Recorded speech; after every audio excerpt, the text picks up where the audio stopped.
In this lecture, we are going to look at simple exponential smoothing in code. As you recall, this is the same operation as the exponentially weighted moving average. The main difference is philosophical. We are now treating this as a forecasting model rather than just a method of calculating a moving average. In addition, instead of using pandas, we'll be using the stats models library.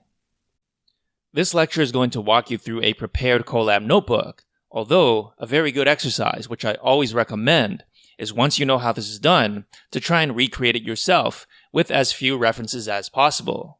As always, you can check the lectures, how to code by yourself, and how to practice for a more in-depth discussion. If there's anything in this lecture you didn't understand, or you think I missed a step, or didn't explain why we were doing something, please use the Q&A to inquire. As usual, you can look at the title of the notebook to determine what notebook we are currently looking at. Okay, so to start, we're going to import the class SimpleExpSmoothing from the whole Winters module in stats models. Next, we're going to instantiate an instance of our new class, passing in our passengers data into the constructor. We'll call this model SES.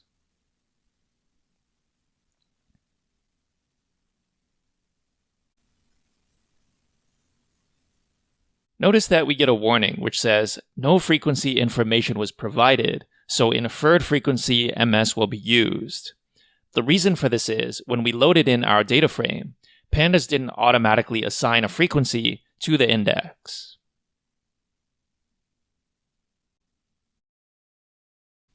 In the next block, I'm going to print out the index of our data frame. And we can see that the frequency is none. Luckily, we can fix this pretty easily. We can just assign df.index.freq to the string ms.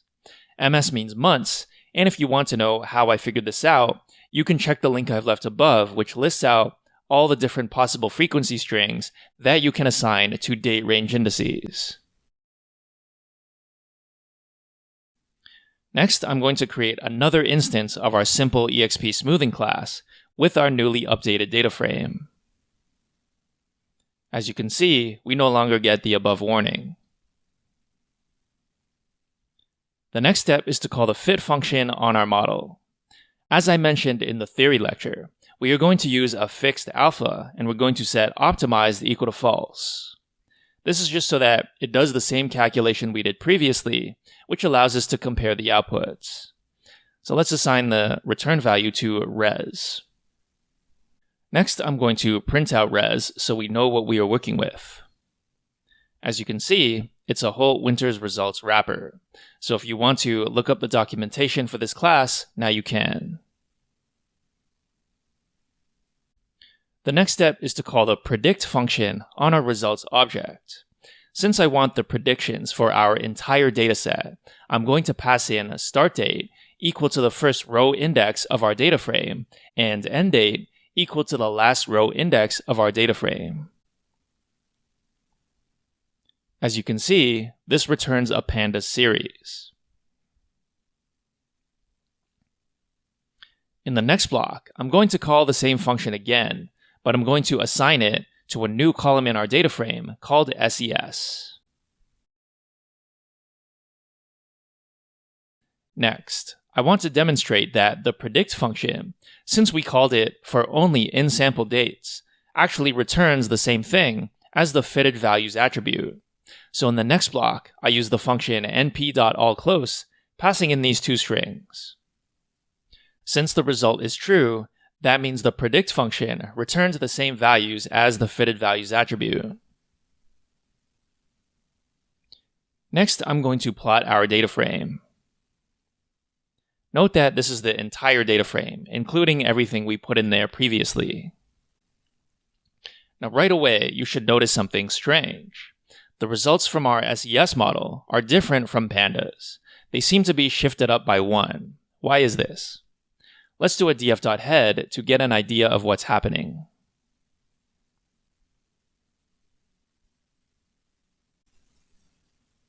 As you can see, for both EWMA and SES, the first value is 112, which is just the first value of our time series. For EWMA, the next value is 113.2, but for SES, the value 112 gets repeated again. After that, we have 113.2. So what's going on here? Let's try to shift the SES column back by 1 to check if the rest of the values line up. In the next block, we're going to plot EWMA against SES1. As you can see, the values do indeed line up as suspected. However, you'll notice that I have this comment in here, in which I tell you very loudly, no, do not do this. In fact, this is wrong.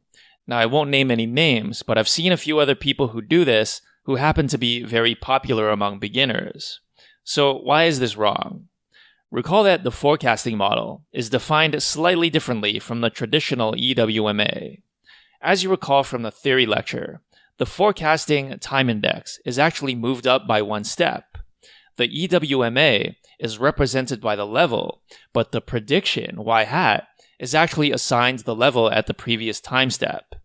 In other words, the SES model should be lagging behind by 1 time step, so what we had plotted originally was correct. You'll see in our later examples why this is true. Remember that if we shift this, then we have to shift everything. But you'll see that with Holt Winters, the full model, there is no need for shifting because it's actually the correct model and it will match up very nicely. If we shift this, then we have to shift that to be consistent, and you'll see that would be completely wrong. Alright, so the next thing we're going to do in this lecture is to treat this more like a machine learning problem.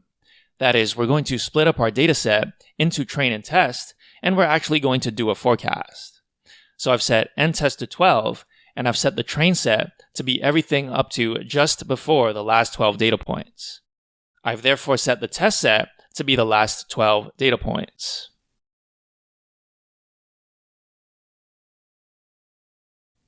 Next, I'm going to recreate the simple EXP smoothing object, but this time with only the train set. Again, I'm going to give this the variable name SES. Next, I call the fit function. Notice how this time, I'm not going to pass in alpha or set optimized equal to false.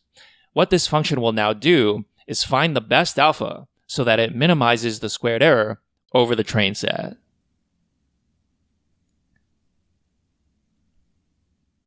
Next, I'm going to assign the predictions from our model back to our original data frame, df.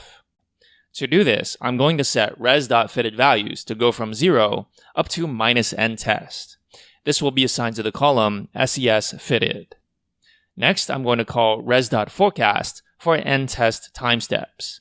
I'm going to assign this to the data frame under the same column in the final n-test rows.